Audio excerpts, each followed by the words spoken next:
Waheshimiwa viongozi na ndugu wananchi, sisi sote tuliokusanyika hapa na Watanzania wote hatuna budi kuungana kwa pamoja kumshukuru Mwenyezi Mungu kwa kutujalia uhai na siha njema na kutuwezesha kushuhudia tukio hili la leo kwa mustakabali wa taifa letu.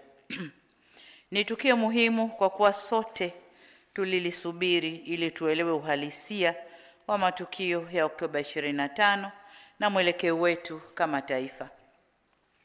Ndugu wananchi, niliunda tume hii kama ilivyo kawaida ya taifa letu kuunda vyombo vya uchunguzi yanapotokea mambo mahsusi yanayohitaji kuangaliwa kwa kina.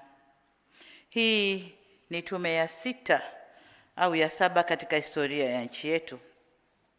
Katika awamu ya pili iliundwa tume ya uchunguzi wa vurugu na vifo katika kiwanda cha sukari Kilombero ya mwaka 1986 iliyoongozwa na Jaji Buxton David Chipeta.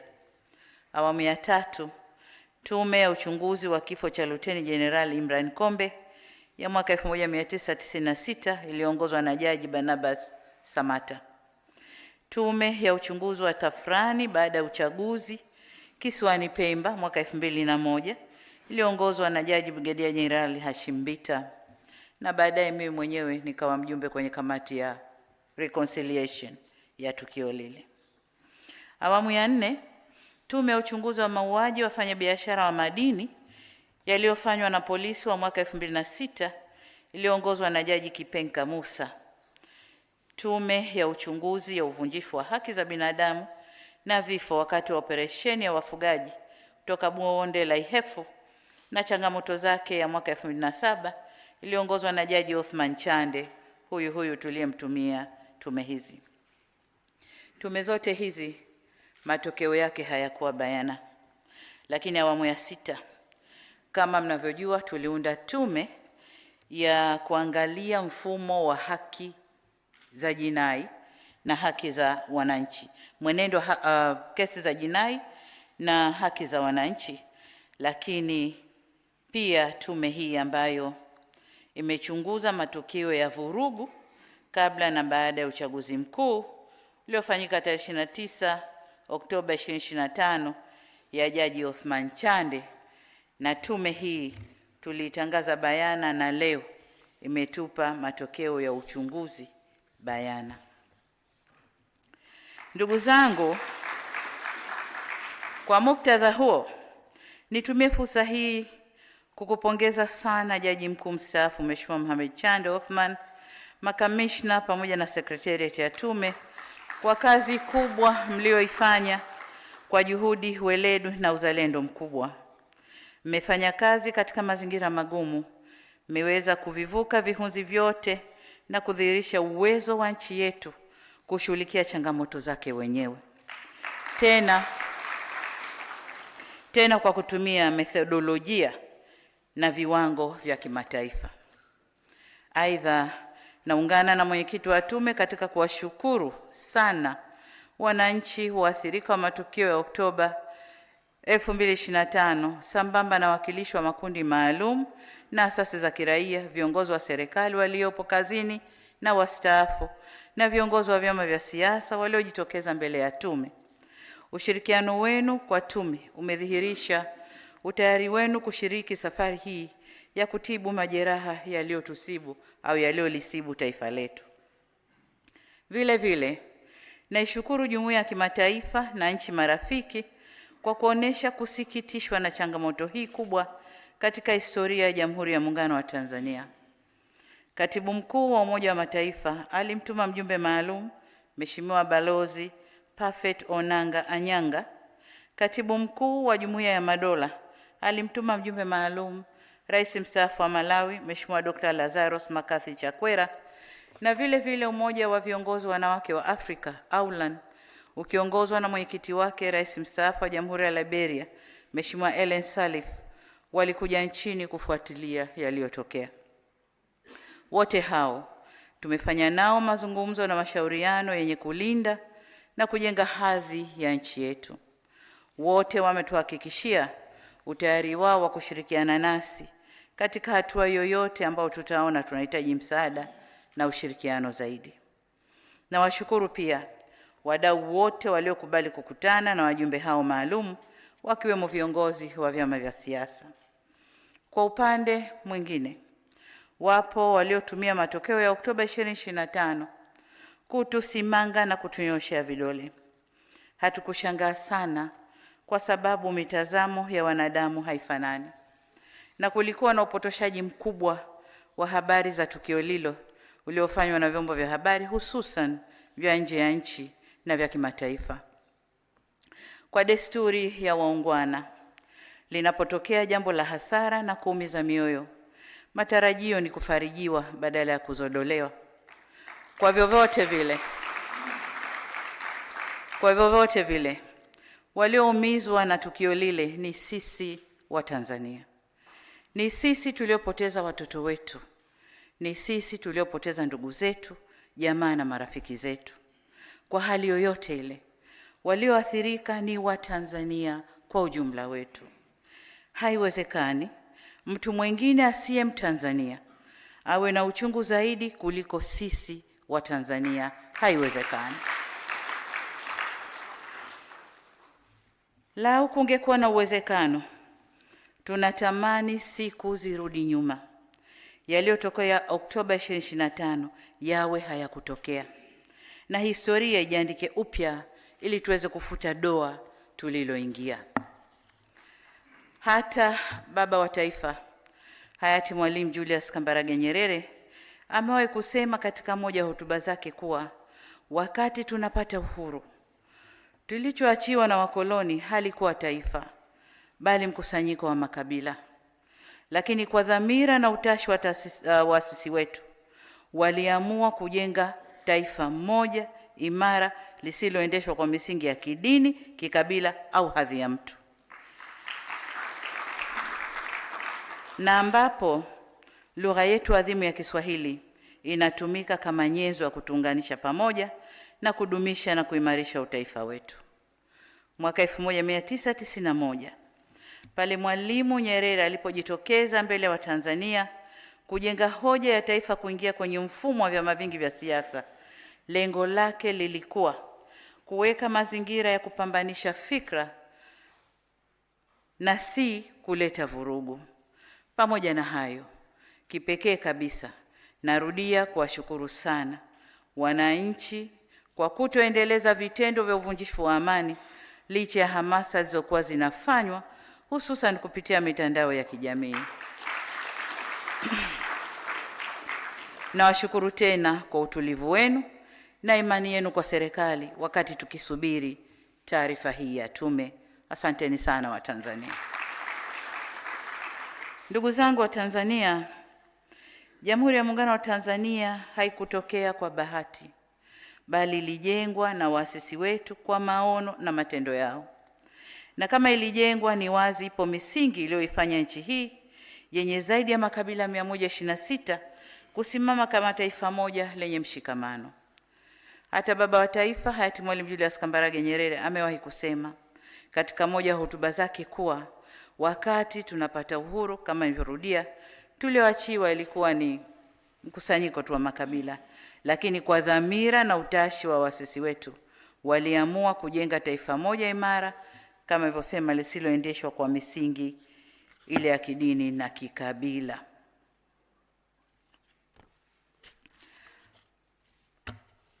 Ndugu viongozi na ndugu wananchi, hayati Kwame Nkrumah alipozungumzia umajumui wa Afrika, mara nyingi alisema, ukitaka kumla tembo lazima mkate vipande vipande, akimaanisha haiwezekani kuinyonya Afrika ikiwa imeungana. Kwa bahati mbaya, ndoto yake ya kujenga taifa moja la Afrika, yani the United States of Africa, haikutimia hadi leo. Afrika ingali vipande vipande na bado haijajikomboa kiuchumi. Hapana shaka falsafa hii inazihusu pia nchi moja moja, kwamba nchi ikiwa na umoja na mshikamano itakuwa vigumu kuinyonya na kuitawala kisiasa au kiuchumi. Mataifa mengi yenye rasilimali nyingi yamehujumiwa na kuingizwa kwenye migogoro ili kurahisisha uvunaji wa rasilimali zilizomo kwenye nchi hizo. Na kwa hakika, moja ya sababu kubwa ya umaskini wa Afrika ni migogoro ya vita vya wenyewe kwa wenyewe, ambayo ukifuatilia kwa karibu, wapiganisha yupo nje na anaendelea kufaidika na rasilimali za nchi hiyo. Ndugu zangu wa Tanzania, umoja ni nguvu na utengano ni udhaifu. Niwaombe sana, tuendelee kuimarisha umoja na mshikamano wetu ili tusitoe nafasi ya kuvurugwa na maadui wa nchi yetu. Waheshimiwa viongozi na Watanzania wenzangu, katika nukta hii ninaelekea sasa kuzungumzia matokeo ya Oktoba 29, 2025. Tutakuwa tunajidanganya tusiposema ukweli kuwa yaliyotokea wakati ule yalitikisa taifa letu. Kwa kweli yalitutikisa. Waswahili tunasema kupotea njia ndio kujua njia. Tumegusa kala moto na tumejifunza.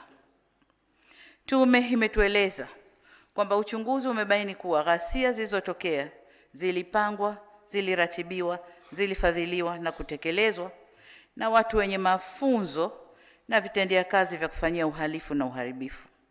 Hali kadhalika imebaini kuwa malengo ya wahusika hao yalikuwa ni kuvuruga uchaguzi na kutengeneza ombwe la uongozi ili nchi isitawalike.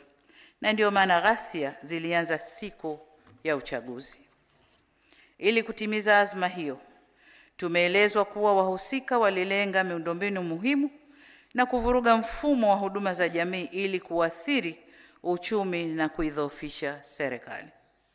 Wataalamu wa sayansi za siasa mliopo hapa nasi na yoyote mwenye uelewa masuala ya uongozi wa nchi, mnaweza kutafakari nini kingetokea endapo malengo ya wahusika wa ghasia au vurugu zile yangefanikiwa. Bila shaka, jitihada za vyombo kudhibiti ghasia na vurugu zile ndio imefanya Tanzania iwe leo ilivyo. Vinginevyo tungekuwa tunazungumza hadithi nyingine. Lakini hapa, mwenyekiti, haimaanishi kuwa kwa wale ambao tutabaini wamekiuka sheria na taratibu za kazi zao kwamba hatutawajibisha, tutawajibishana. Waheshimiwa viongozi na Watanzania wenzangu, kufuatia ghasia zile, kumekuwa na taarifa nyingi zilizotolewa bila usahihi. Makundi mbalimbali na baadhi ya watu mmoja walikuwa wakitoa takwimu za vifo na walioathirika bila ya kuwa na uhakika. Takwimu hizo ama zilikusudia kufifisha au kuzidisha, kutia chumvi kiwango cha madhara yaliyotokea. Wazee wetu walisema, kweli kidhihiri, uongo hujitenga. Leo tumepokea takwimu zilizochambuliwa vizuri na tume hii. Tume imewasilisha taarifa yake inayotokana na uchunguzi wa kitaalamu na ukweli umebainika. Takwimu za idadi waliokufa, waliojeruhiwa na waliopata madhara mbalimbali zimechambuliwa na tume na tumezisikia. Aidha, tumeelezwa kuhusu uwepo wa madai ya baadhi ya wananchi ambao hawajaweza kuwaona ndugu zao au jamaa zao baada ya vurugu zile. Niwaahidi kuwa kama tume ilivyopendekeza, serikali itaendelea kufanya uchunguzi wa kina na wa kitaalamu ili tujue mambo haya kwa usahihi wake. Pendekezo la tume tumelipokea na tutalifanyia kazi na hatutachelewa. Ndugu zangu, katika kuwakumbuka na kutoa heshima kwa waliotangulia mbele ya haki, ninaomba tusimame kwa dakika moja. Tumuombe Mwenyezi Mungu azipumzishe roho zao mahali pema peponi. Kila mtu kwa imani yake.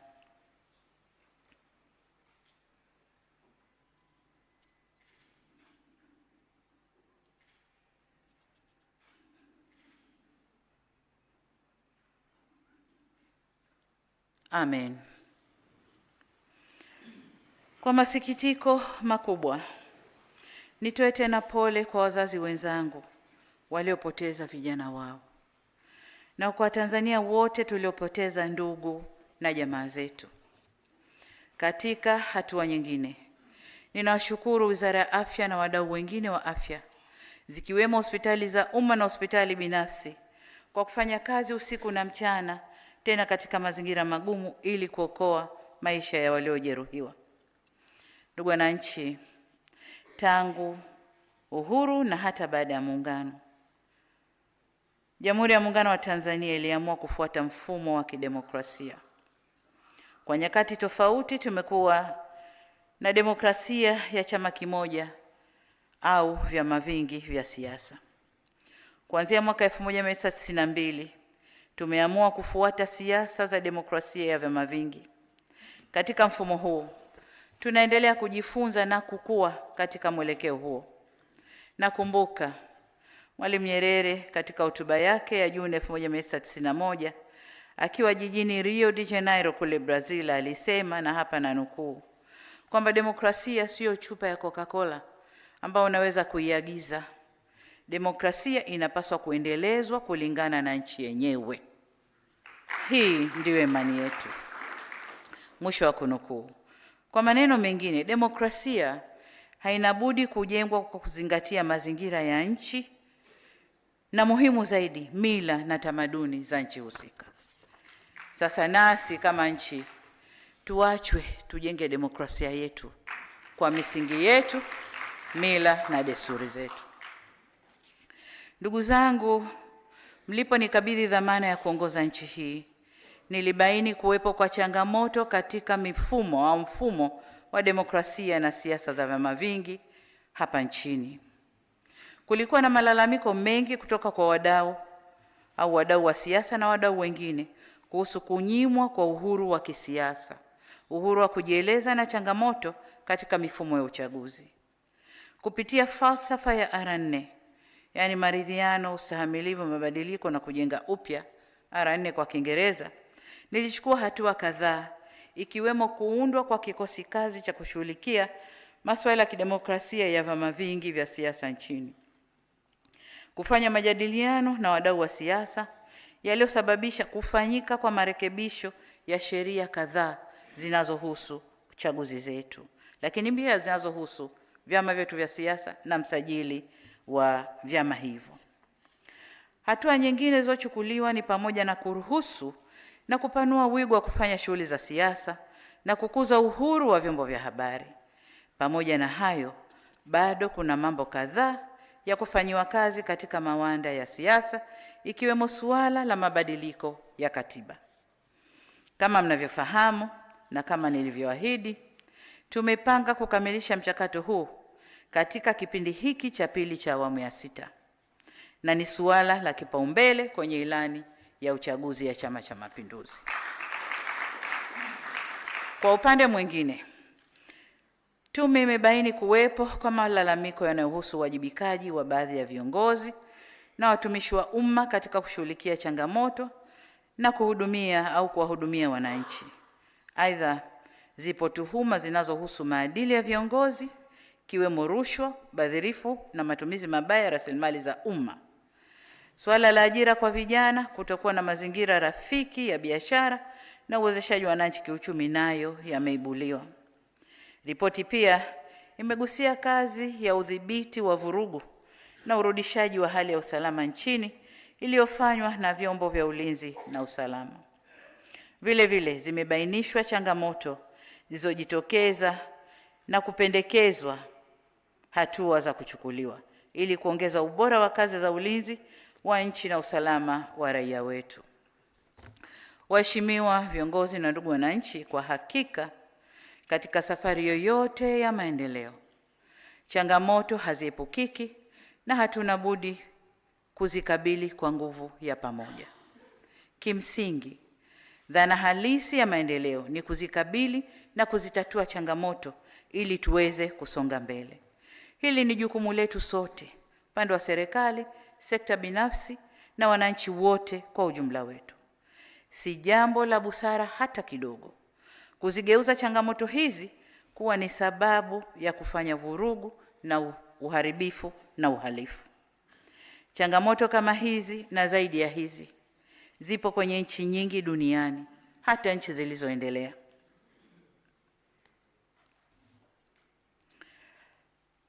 Lakini vile vile changamoto za aina hizi ziko katika nchi zinazotuzunguka, lakini wananchi wao hawajazitumia kama sababu ya kuharibu miundombinu na kudunisha chumi zao au kuzifanya chumi zao kuwa duni. Ni ukweli pia kwamba yaliyotokea Oktoba 2025 hayakuondosha wala kupunguza changamoto zetu. Vurugu zimefanyika, vurugu zile na ghasia zile hazikuondosha changamoto zetu, bali zimeongeza changamoto. Na kama nilivyoeleza hapo awali, kama ghasia zile zisingedhibitiwa, nchi ingepata athari kubwa zaidi na ingetuchukua miaka mingi kuinuka tena. Na wasihi wa Tanzania wenzangu, tutambue kuwa ni rahisi kupoteza amani, lakini si rahisi kuirejesha. Ni rahisi kuibomoa nchi, lakini ni vigumu kuijenga upya. Hapa nataka sote tufahamu kuwa hatima ya Tanzania ipo mikononi mwa Watanzania wenyewe. Nguvu ya ushawishi wa makundi ya nje inasaidia kuvunja amani, kuvuruga usalama na kubomoa nchi. Lakini kurudisha amani na usalama na kuijenga upya nchi yetu hufanyika kwa misaada yenye masharti magumu ya kisiasa, kiuchumi na kibiashara. Kwa hiyo tuwe makini kwamba Watanzania ndio wajenga Tanzania yetu.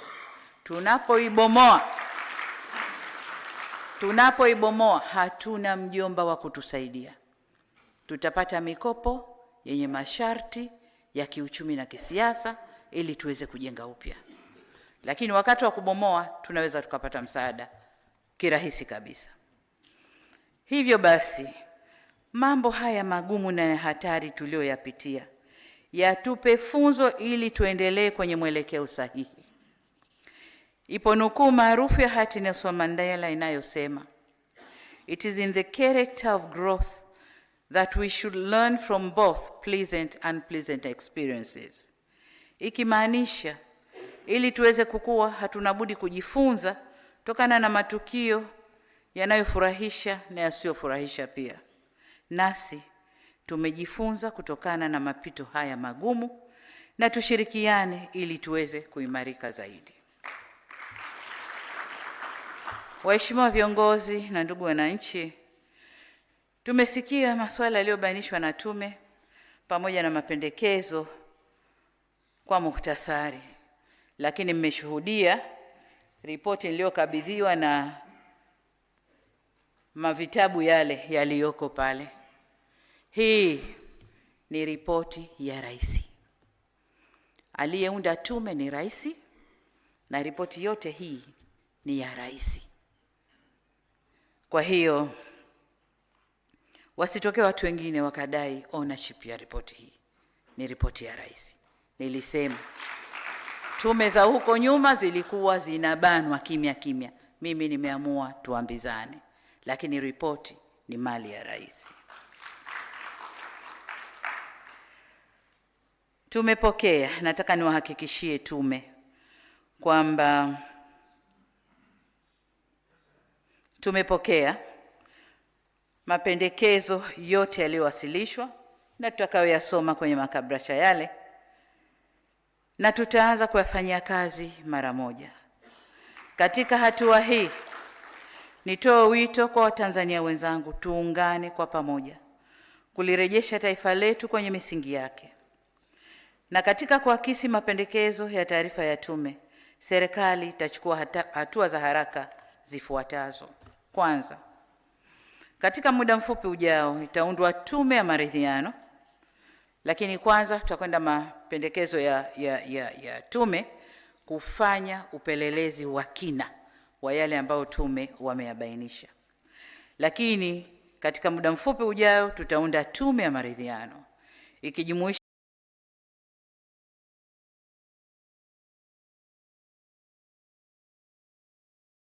wadau wote muhimu itakayosimamia na kuongoza majadiliano na maridhiano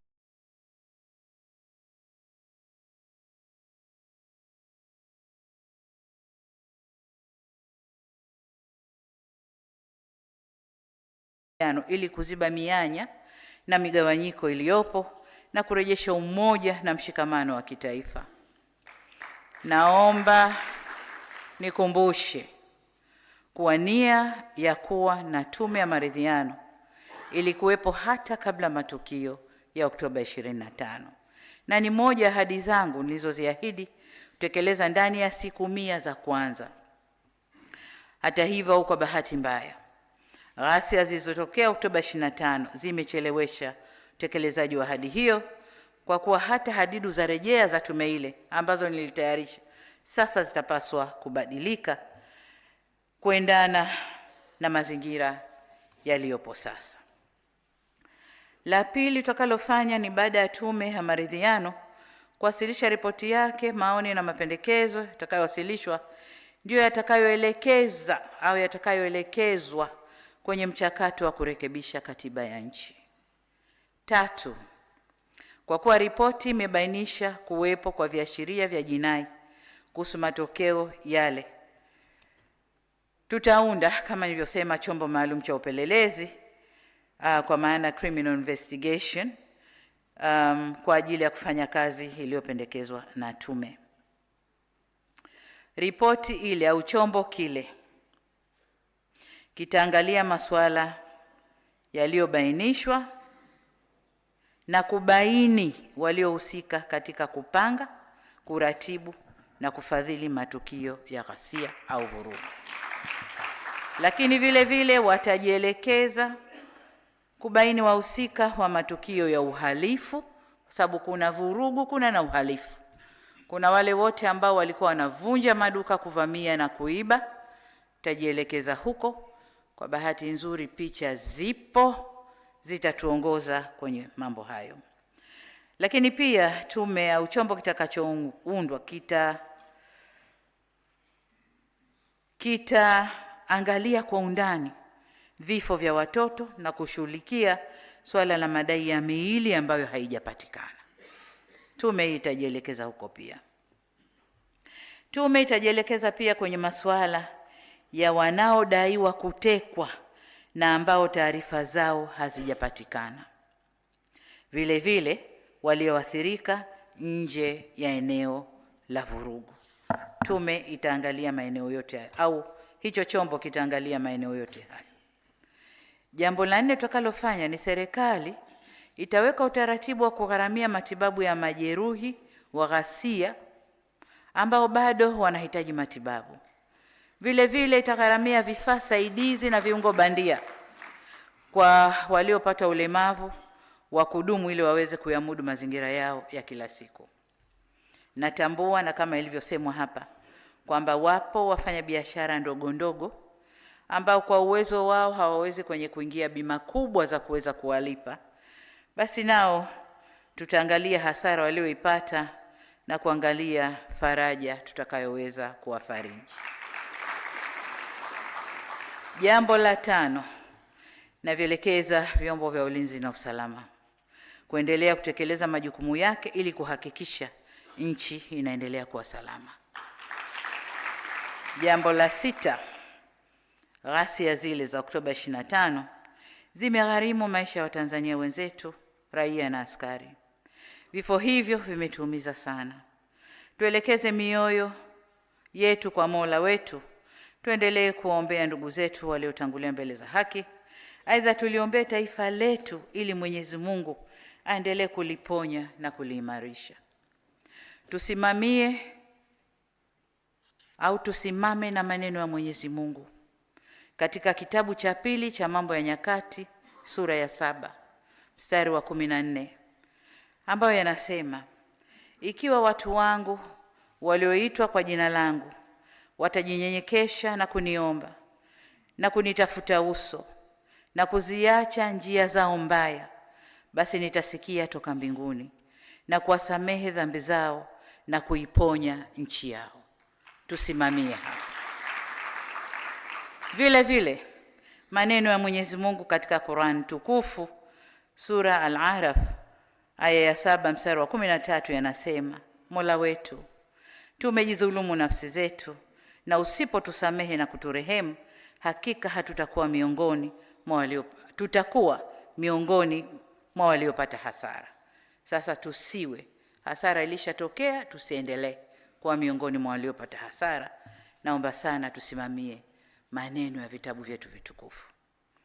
Niwaombe sana viongozi wa dini wa madhehebu yote nchini, msimame kwenye nafasi yenu ya kuliponya taifa letu.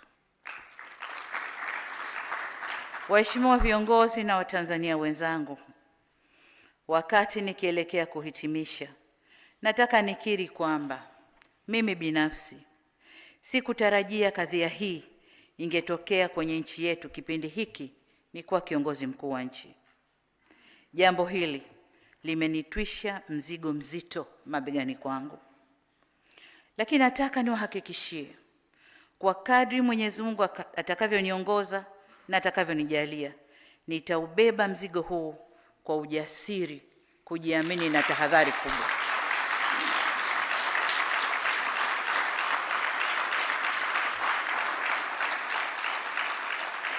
Naomba nirudie hapo.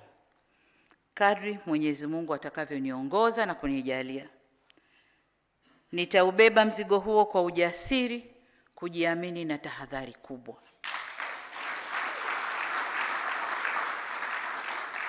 Kwa mara nyingine tena nihakikishie tume kwamba serikali imepokea taarifa hii na mapendekezo yake, na kwa pamoja sisi na nyinyi wanatume tutakwenda kuyafanyia kazi.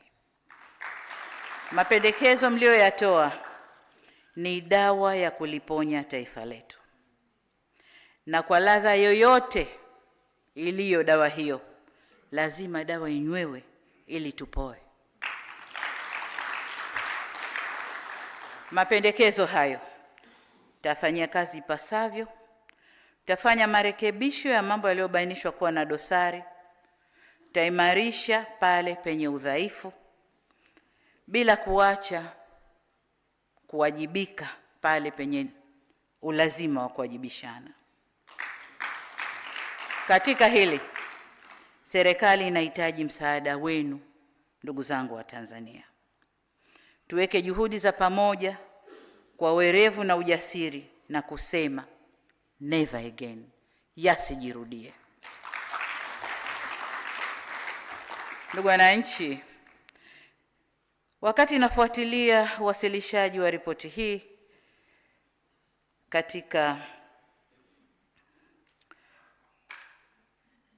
nilisikia sentensi inayosema tunamtaka Samia wetu tunayemfahamu, as if kwamba nilipoingia alikuwa Samia mwingine na sasa ni Samia mwingine. Nataka niwahakikishie wa Tanzania, mimi ni Samia yule yule wa 4R. Ni yule yule wa 4R. Ninachoomba ni ushirikiano wenu katika kutekeleza hizo R4. Wanasema kidole kimoja hakivunji chawa, au it takes two to tango. Kwa hiyo mkimtegemea Samia peke yake afanye, hayaendi. Lakini mkinipa ushirikiano mkubwa, ndugu zangu, tutafika tunakoelekea. Niwaombe tuungane sote kuamua hatma ya mustakabali mwema wa nchi yetu kwa manufaa ya kizazi hiki na vizazi vijavyo.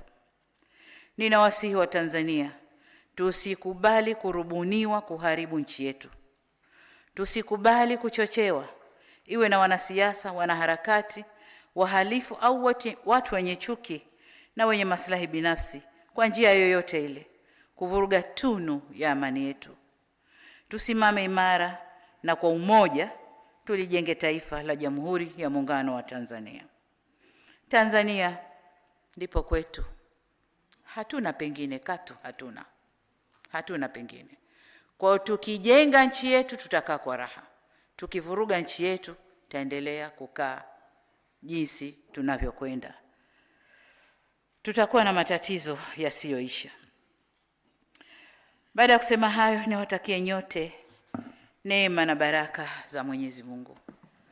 Tumuombe Mwenyezi Mungu aibariki nchi yetu, awabariki viongozi wetu, tujaliwe hekima na umoja na amani ambazo ndio ngao zetu wa Tanzania. Ibarikiwe Tanzania, tubarikiwe watoto wa Tanzania, kama tunavyoimba kwenye wimbo wetu wa taifa. Amin, amina, na asanteni sana kwa kunisikiliza.